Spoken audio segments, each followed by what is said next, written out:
ফেনী জেলার ফুলগাজী ও পরশুরাম এলাকায় মহুরী নদীর পানি বিপদসীমার উপরে, যার ফলে ফুলগাজী উপজেলা সদর সহ অনেক এলাকা পানির নিচে তলিয়ে গেছে।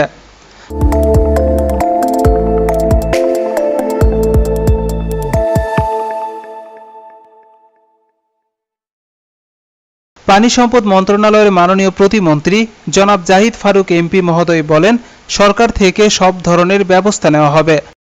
কথা বলতে হবে এবং তাদের সমস্যা দূর, এবং আপনাদেরকে আশ্বস্ত করতে চাই, আপনাদের যে তিনটা নদী আছে, মহুরী নদী, কৌবা নদী ও সিলোনিয়া নদী শুরু করতে পারে, তাহলে আগামী বর্ষাতে এই ধরনের আপনার ভাঙন হবে না।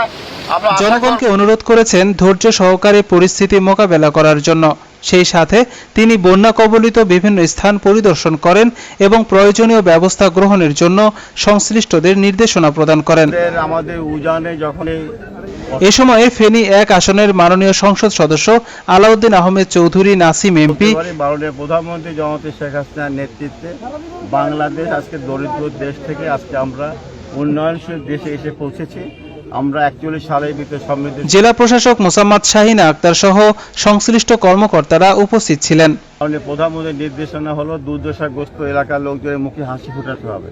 সেই লক্ষ্যে আমরা এসেছি। আমরা এখানকার একটা সমীক্ষা করা হয়েছে এই জন্য আমরা 50 কোটি টাকার উপরে প্রকল্প হলে পরে আমরা একটা ফিজিবিলিটি স্টাডি করি, যাতে করে এটা সঠিকভাবে আমরা কার্যক্রমটা গ্রহণ করতে পারি।